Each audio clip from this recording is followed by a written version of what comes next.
in Rome, and I spent a few months in Rome back in the day, and this is what I was thinking about the whole time when designing this, because people think of, they think of the great works of Michelangelo or something like that when they think about, heroic sort of architecture.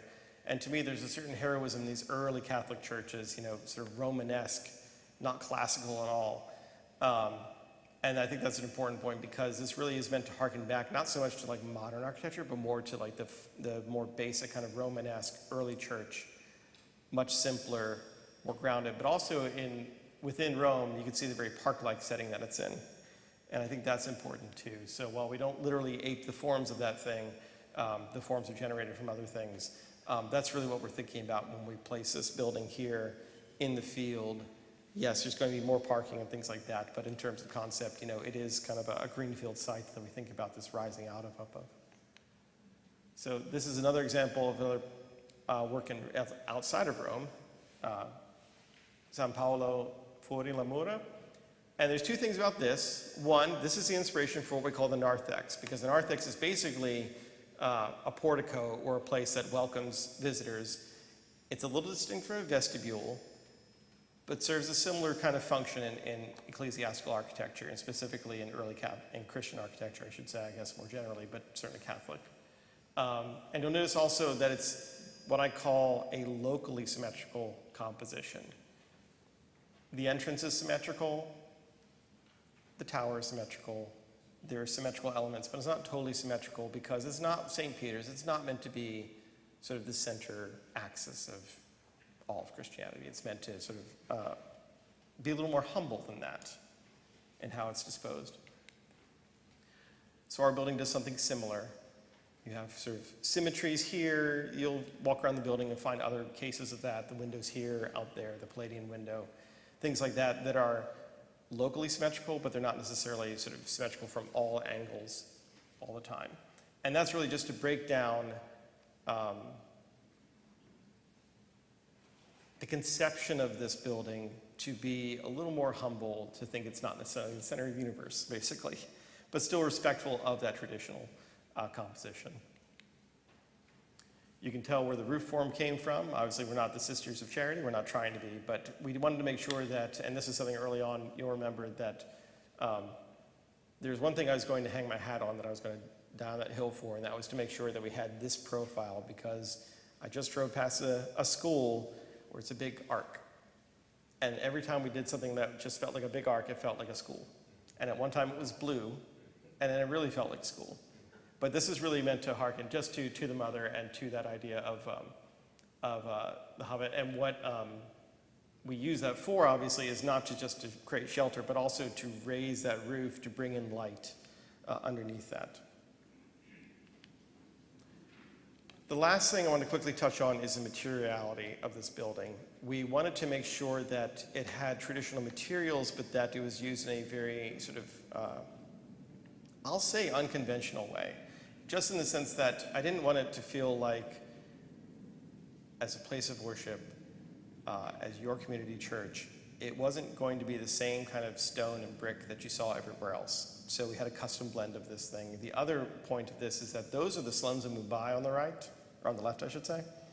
And on the right is a stone pattern. So it's really just a reminder of where our place is in the world. That, in my mind, each stone represents one person's small existence that builds up to a community of people. And even if it's the destitute and the poor and the diseased, and we're much better off here, it's a reminder, one, to be humble, and two, to remember that we all built this thing. So each stone, in my mind, because of that high contrast, it's very noisy stone. It's a little like Duke stone and Hokie stone in that sense, but not trying to imitate them. That it reminds us that it's all of us individuals that create this, that create that foundation that represents. And so the inside, you can see, these are glue arches, glue laminated arches. And they are a single form, essentially, that work as one piece. And the idea is to be that simple place of assembly, not necessarily a church, day 2, let's say. Day 1, it works fine. But to bring that light, get the roof up, create that profile in a unique way, and keep those materials natural. And one of the things we did here don't highlight this on the slideshow, but we had the option, for example, on all the connections to paint them to try to match the wood. And the reason we didn't do that was going back again to the idea that we want to celebrate every single piece that makes up this thing as one of us, as sort of individuals, that helps sort of formulate that. So we want to make sure that we always keep that in mind, that this might be a collective whole, but it's made up of all of us as parts of that whole. I believe this is your portion. Did you want to talk first? Just very quickly, it's perfect slide. So, thank you. What you're going to see, which is Michelle's presentation, and I'm not going to steal it, are some images that sort of came to me by way of when I started to do a little research and looking and thinking, what do we want to have as a ultimate design? By the way, no priest or no church has originality. Well, unless Joel's designing it. I go after somebody else's design and I say, ooh, I like how that looks. How do we take whatever that is and bring it into here? So part of what I did was to bring to Michelle, to Joel, to Anne, here's some of the things that have influenced my priestly life in design, and then ask them, could you incorporate these into the final design in one way or another, particularly when it came to the sanctuary. The whole building is very important to me, but this is my home. This is where I hang out a lot, as you all know. So that's where Michelle Eckhart from PMC Commercial Interiors came in, along with Harry and several of us that sat on that design group. So I'm going to give this over to Michelle Eckhart. Can I ask a quick question? Have you built other churches? Never built. I mean, have you tried? Yes. But I've never seen one come to fruition before. Oh, really? Yeah. I've done 3 or 4. Because you did a fine job on this. I've learned from my mistakes. Hello, I'm Michelle Eckhart, and I started this project. Actually, Harry Chalker, who most of you know, brought this to my attention. Well, first of all, just to let you know, I have been a parishioner with Mother Teresa, actually St. Michael's at first, when my family and I moved here in 2007. And so when I learned about this church being built, I was thrilled because it's just a stone's throw away from where we live, so nice and convenient. Anyway, so Harry asked me one day, he said, you know, the plans are well underway for this church. Little's architecture is doing a fabulous job, but there's a portion of it that's not in the scope of their work, and we could really use some help, and that is the sanctuary and the reredos. And he asked me if I'd like to be a part of the team to design that, and I said, sure. And so I went back to my desk, and probably should not admit this, but I had to Google what a reredos was. Even after 12 years of Catholic education, my vocabulary of the parts of the church was a little rusty. So anyways, my background is actually in workplace design, so I do a lot of office design. Churches are not exactly my wheelhouse, but I was thrilled to be, or honored to be considered for this, and really very up for the challenge.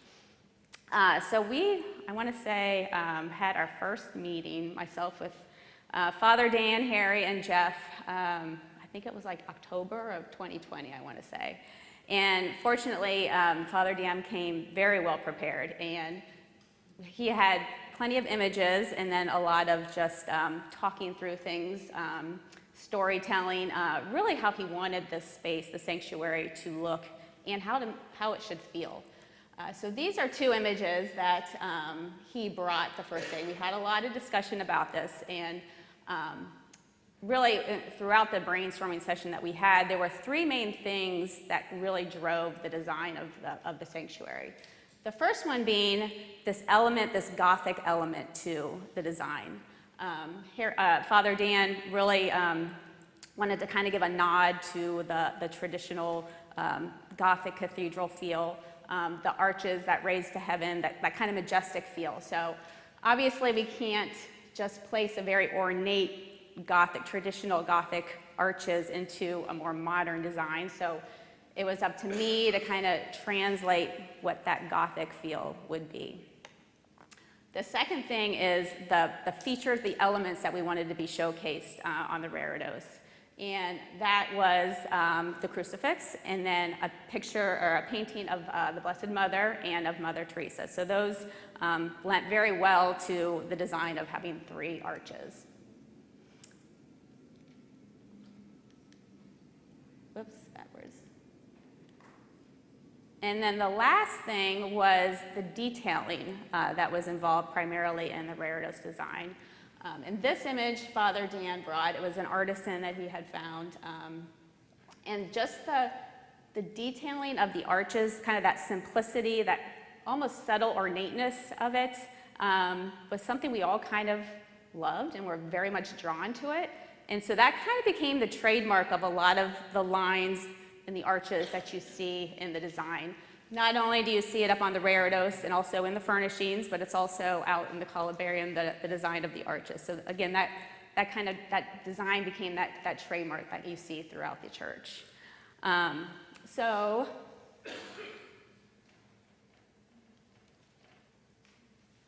what you see here is some imagery of some of the first renditions of or some sketches of what we first came to bring, or what I first brought to the table. So the top 2 images, we started to go down this route of looking at, you'll see the image on the left had more of a square profile, and the arches were contained more within where the paintings and the crucifix would be. And then the other one had more of the top had the arch, and everything else was a little bit more squared off.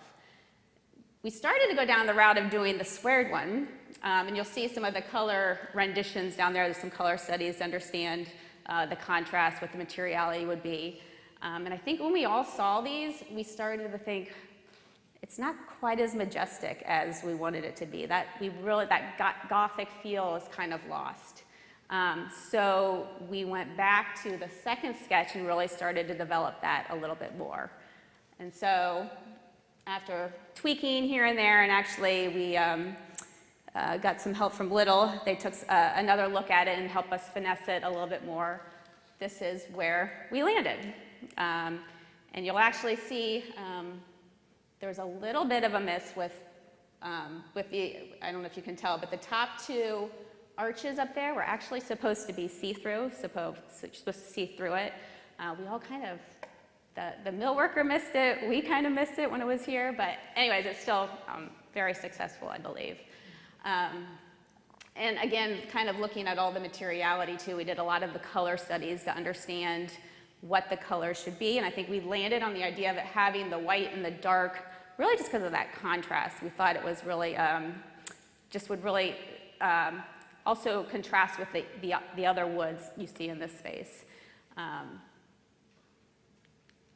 And that is, I was going to also mention probably one of my favorite elements of the Reredos is the crucifix. And I never thought that I would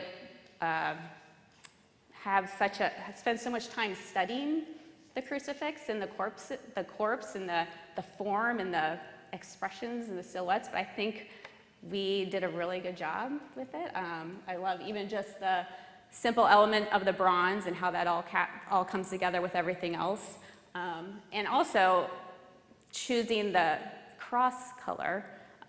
In my mind, I always thought it should be something contrasting, not the dark, but Father Dan was pretty adamant about it being the dark color, and I actually think it was such a wise selection. I think it just plays very well, and even having the lighting behind it really just kind of showcases it. So anyway, so in summary, this really is Father Dan's vision in storytelling. It was really just me having to kind of read his mind and put it on paper and bring it to fruition. You're far too kind.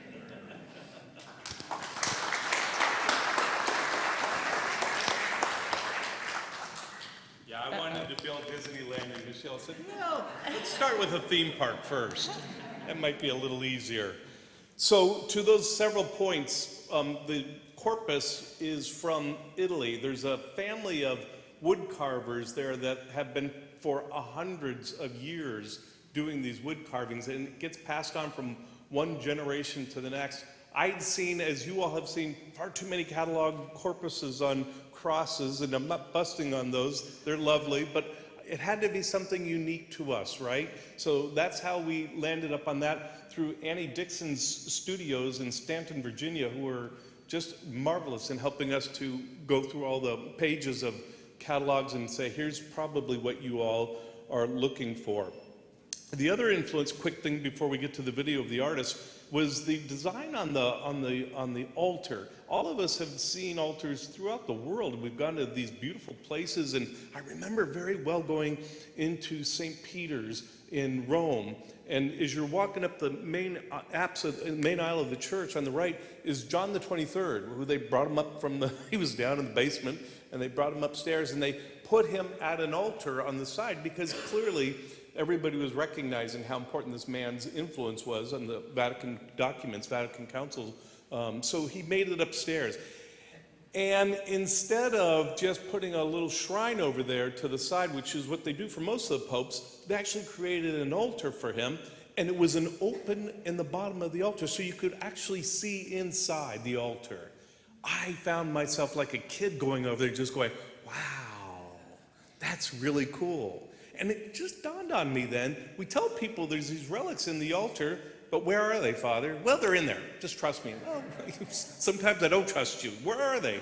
So I knew that I wanted an open design with this, and we were very blessed, sadly, with Father Saxon's death, to receive that reliquary, which is the gold box in there. And inside there, of course, is another box that has the 6 relics. I think they're in your handout. And so that's how we came up with that design. I know my lighting in there might be a little cheesy, and Michelle might be giving me a hard time about it, but it was also one of those things that when you walked into St. Peter's, boy, it caught your eye, because they had John the 23rd lit up from the behind part of it. And lighting is important. I think we all know that. Any of you who've been to my house know lighting is everywhere in my place. So yeah, lighting is important. So that's how we came up with that design. The artisan that we sent the rendering of that earlier altar you saw lived in Houston, Texas, and we just, here, this is what we want. Make something to work with what we have. His primary work is in stone. He doesn't do wood elements, but he took it on, and that's where he came up with the Carrara marble, which I think actually worked out quite well. I have to give it to Michelle Eckhart, however, truly, and Harry, I think, and maybe even Jeff, and I'm going to turn it over to our artist who's going to talk to us about the paintings. The color scheme in the sanctuary, that was a big risk. You know, you've got so much wood going on in here. You've got so many different wood elements. And should it match those? You know, should it be lighter? Because it should be airy. It should be something that, you know, gives a sense of light. And we went with dark. And boy, being biased, I think it worked out incredibly well. And the priests that I have brought through here have commented on that very thing, how wonderfully your sanctuary, I know it's a cliche word, pops. And why is that important? Because our eyes should be drawn here first and foremost, before anywhere else. Yes, look at the rest of this building, it's beautiful, but where is the center focus? And here's where it is, and it worked out well. Along the way, as we were doing this, I walked into Our Lady of Lourdes one day, Father Pat Kane, who's there, good friend of mine, and the tabernacle that was at Lourdes was gone. And I was shocked because it's a beautiful tabernacle. And I said, Father Pat, what happened to the tabernacle? And he said, that thing's too small. I can't use it. I got a big one. He's got a big one in there if he'd been to Lourdes. It's a big tabernacle. And I said, well, where's the other one? He said, it's upstairs in the closet. And I said, would you like to make a donation to a poor country parish out there called Mother Teresa? And he said, sure, I'll even carry it out to your car for you. And I drove away that night with that tabernacle going, yes. So that was also a very important part of the design element, which again, Michelle, Harry, Steve, all those folks who participated in it pulled it all together very nicely. At this time, I think we're gonna, Angela, we're gonna hear from the artists who did the artwork, and then I'll tell you a little bit more about them.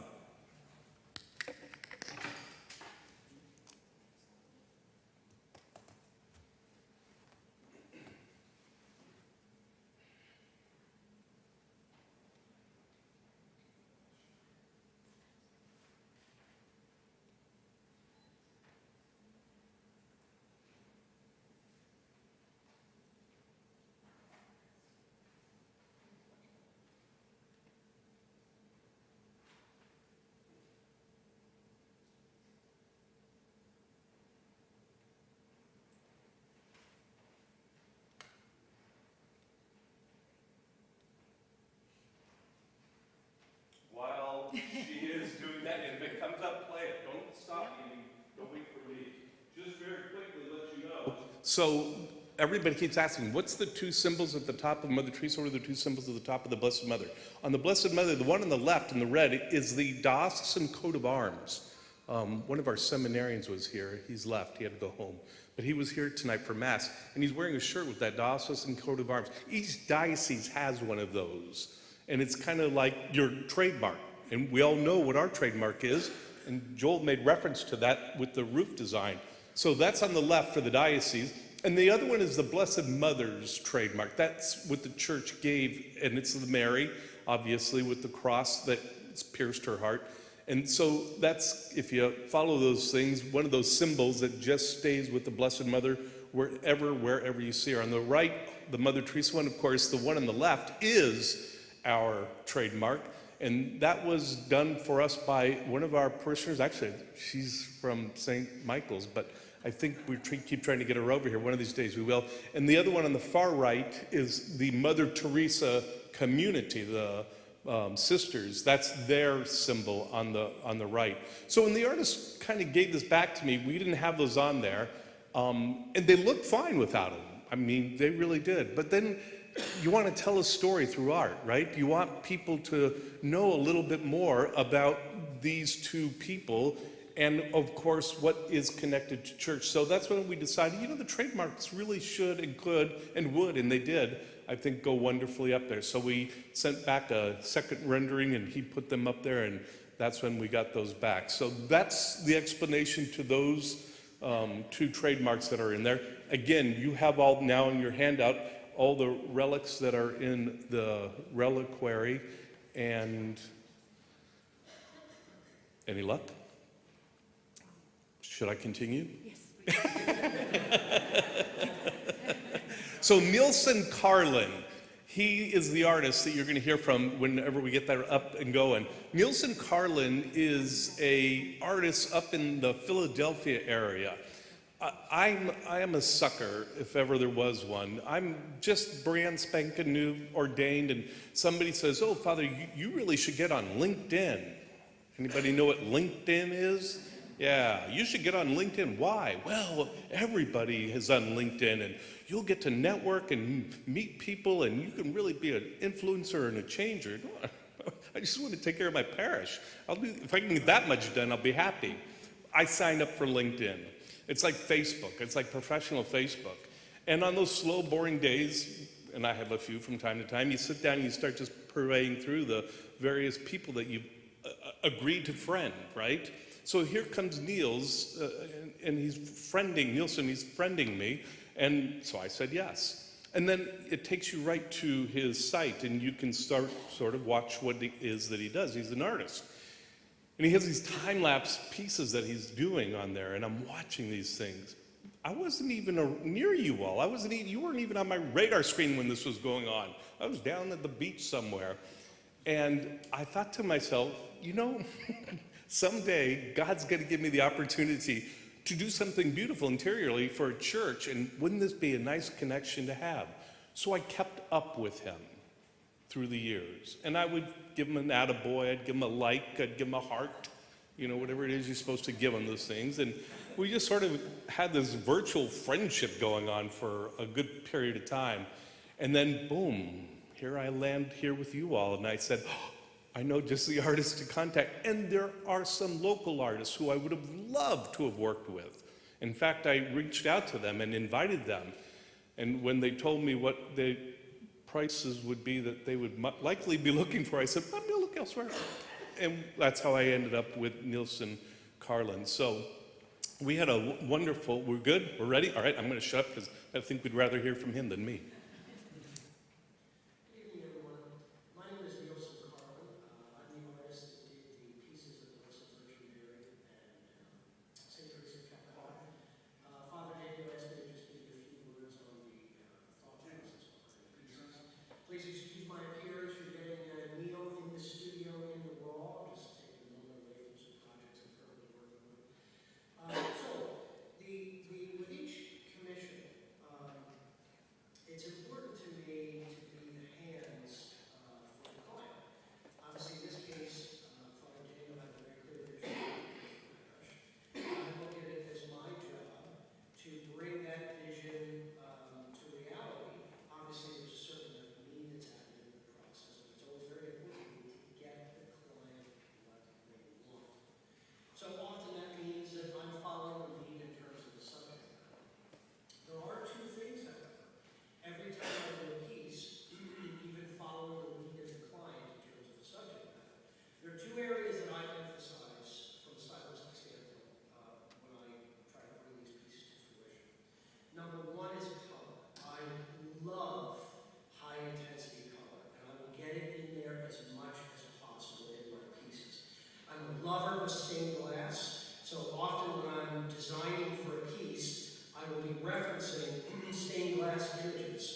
use a very high key, high intensity color palette that I'll employ in the work that I do. The reason is, I personally believe when I'm doing a painting for the interior of the parish, it's as important for the man or woman that maybe can't see as well, right, in the back pew. It's as important for me, it's as important for them to experience his artwork as much as the person sitting in the front pew.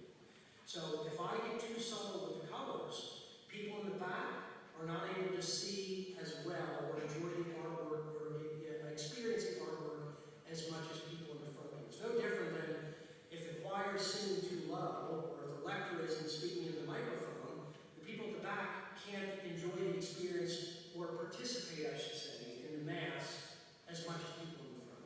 So it's very important to me to use high chroma, high intensity color.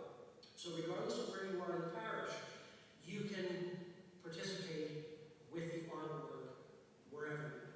So that's number one. I always try to bring high chroma, high intensity color into the work that I do. Number two is manipulation of light and shade, chiaroscuro. I never set out to make images look photographic, meaning hyper-photographic realism. That's not what I intend to do when I start a piece. What I do intend to do is use light and shade to turn the form in a convincing enough way that the painting has a sense of presence. Right? So whatever the depiction is, whoever it is, I want someone in the space, when they look at the artwork, to feel like the person depicted has a sense of presence in the space. So you are literally able to feel like you are communing with them. So, color, I try to focus on high intensity color, whatever I do.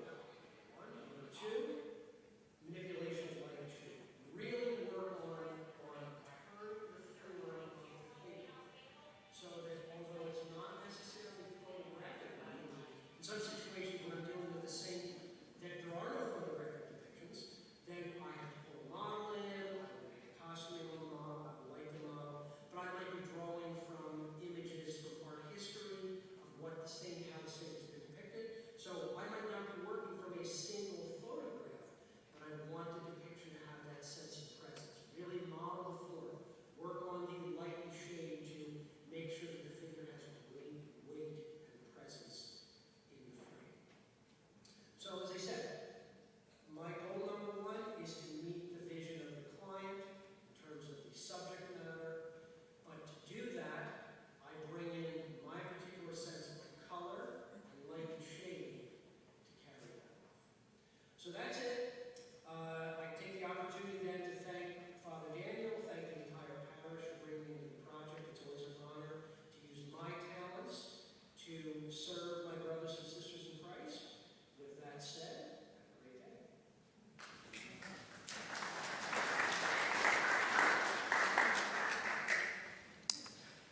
And with that, I'm going to turn this over to Jeff Vittert, and I think it's a face and a name that is familiar to all of you. So if you have questions, we're ahead of schedule, which I'm very impressed with all of us for being so. And I'm going to keep my panel because your questions might be to them. Can you all hear me? Good. That was my master plan. Is this better? Okay. So I'm Jeff Vittert. Just a couple of comments for opening questions. It's really fascinating to me. One, you all can finally put the faces together with how many times people have come in and said, Jeff, the building has just turned out really, it's wonderful. We really love it. It's beautiful. Thank you. And I say, well, thank you. I appreciate that. But I really had nothing to do with the design. So I'm really glad that you could meet Joel and Michelle and Father's Inspiration and all the folks that really, are responsible for this creation. The other thing that's really important, and I realized through the process, because a lot of people would have different feelings about one thing or another, one of the goals we set out was that this is a reflection of the community and what Mother Teresa community wanted. The easiest example I can give is the creation of the lobby narthex area. We actually, at Father Daniel's request, pulled the glass wall in a little bit to make that area larger because the community is so used to, that was one of the benefits of Green Hope, was the gathering area in the cafeteria, which is really unusual for a large church. And we became accustomed to having that as our meeting space and using it in so many different ways, and felt it was really important to reproduce and have that opportunity. So I kind of refer to that as the multi-use space within the multi-use building.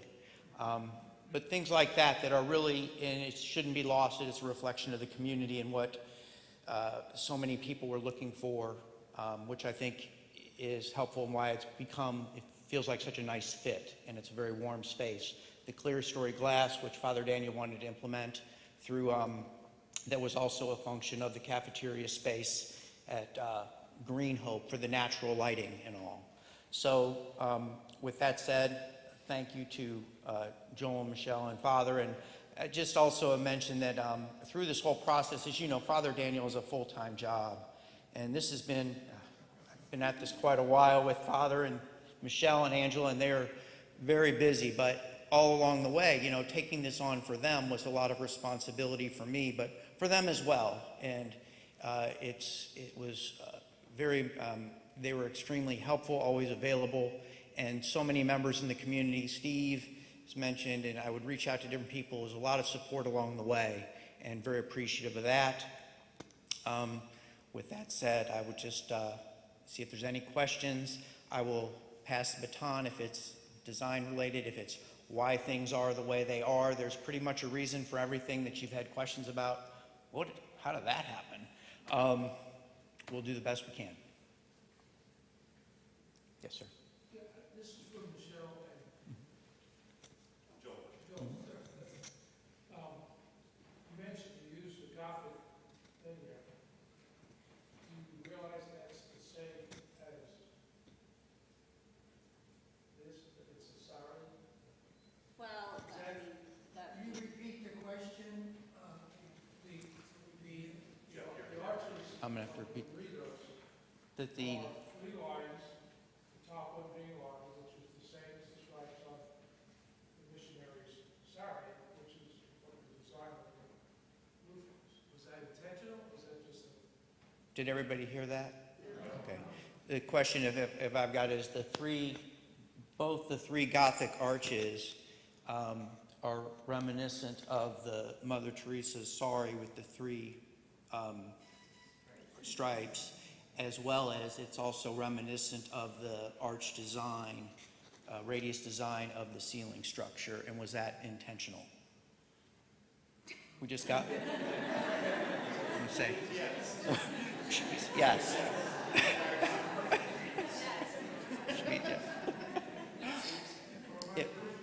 It was fortuitous. Yes, sir. Are there going to be future buildings? Yes, the one, well, there was a plan that was shown, and we have a rendering of it that basically the future church will go opposite this building with the entrance facing this way. Basically, as you're leaving where you see those benches are, that would be reminiscent of where the entry structure in the lobby area will be to enter the narthex into the future church. One of the things we did from a site design standpoint was we absorbed a lot of infrastructure with this part of the project. That area that has been graded, one, because there was, in order to balance the site, there was a lot of topography change, as you know. From top to bottom, it drops 40 feet, surprisingly, from where the pergola is down to the low point where the pond outlet is.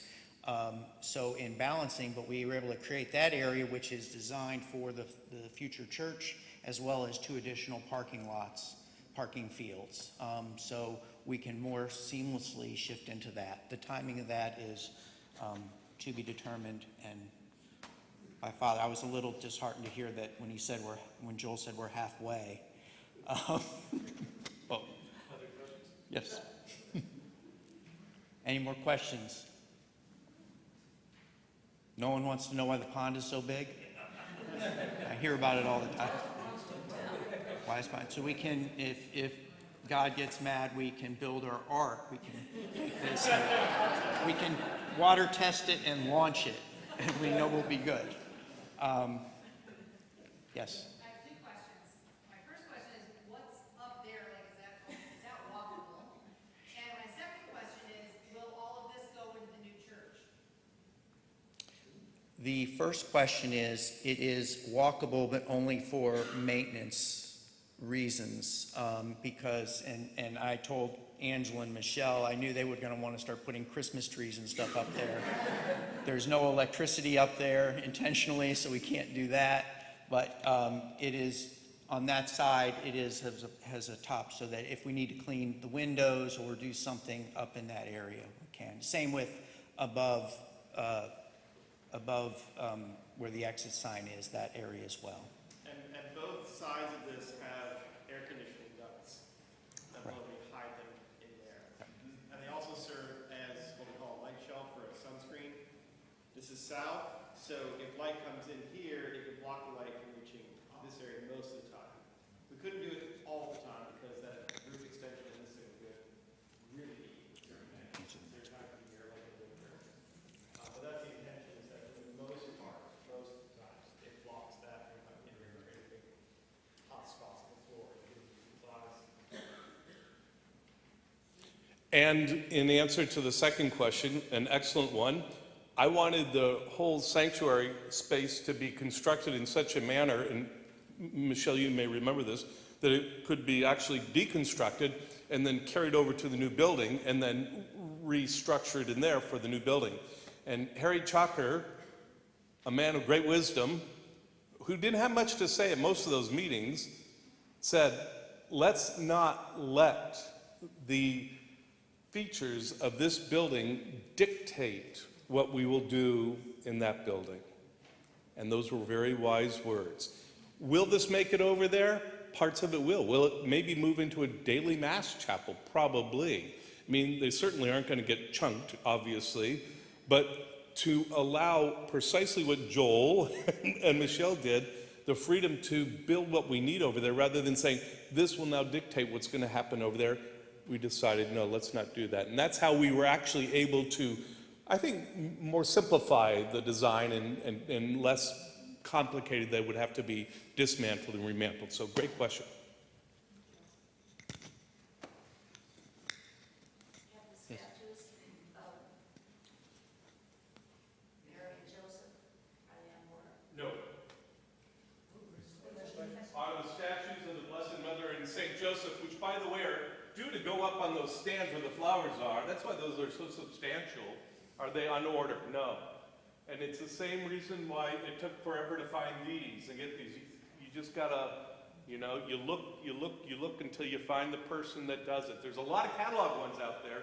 There are, but I wonderfully have the donors involved, believe it or not, in the selection process. So if I find something, I send it to them and they say, yeah, we're excited about that, or hey, Father, it really doesn't, or Michelle and Angela's also have opinions, let me tell you. So that's how that's coming up, but it will come about, and we gotta be patient, and I'm gonna be patient, but it will come. And on that day, it'll be so exciting. Yeah, we love the flowers there. So the flower ladies. Yes, sir.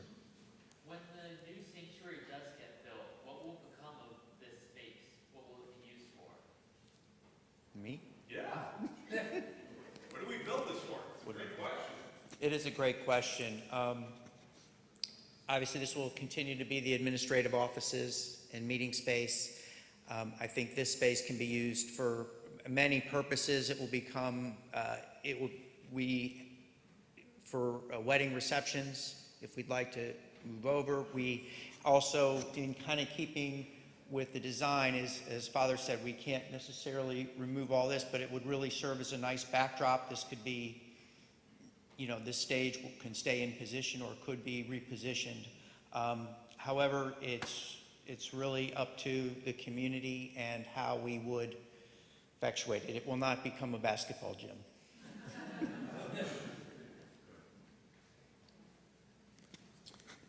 Any other concerns or thoughts or?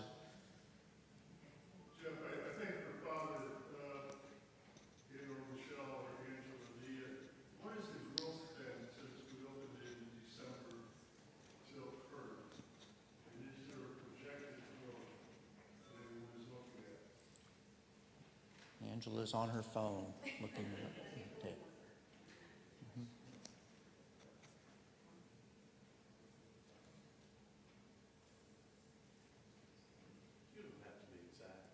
Yeah, an estimate, Angela, but wouldn't believe anything you say. She likes to keep the suspense. For the fiscal year of 2022, 2023, we registered 164 families. In comparison, the number of families total the previous year, fiscal year 2021, 2022, overall we have 695, we jumped to 833.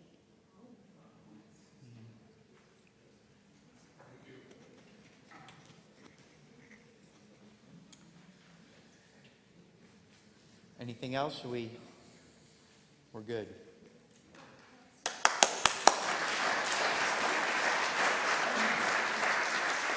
Again, I want to express my gratitude to Joel, to Michelle, to Jeff, obviously, Steve here, and Harry in the back.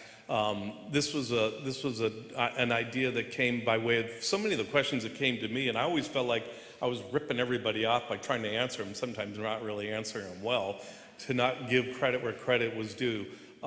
It's interesting, one of the last things on our contract with Little, which never got fulfilled, so Joel, here's the challenge, was a design idea of what was going to go over there.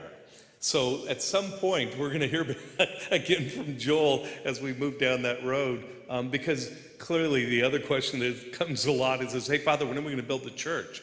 I'm like, come on, let's just get used to the one we have right now, you know? Let's enjoy it. When we get to be elbow to elbow in here and uncomfortable, then we'll talk about another church. But meanwhile, there is, in fact, at some point will be some design elements that will be put out there, and we'll talk about that. And who knows, maybe somebody out there sitting there today is just waiting to write that $1 million check that will challenge us and get us started down that next road. But meanwhile, we're going to enjoy what we have and thank God for what we have, and ever so grateful for all of the really creative minds and talents. And many of those talents and gifts came by way of no cost to us. It was out of the goodness of people's hearts that did what they did for us to make all this happen. So we really are blessed, dear ones. We built a very solid building, and we did it on a very good budget. And you should be very proud of the team that led this and helped to effect it. So thank you to all of you, and thank you to our team who are here today.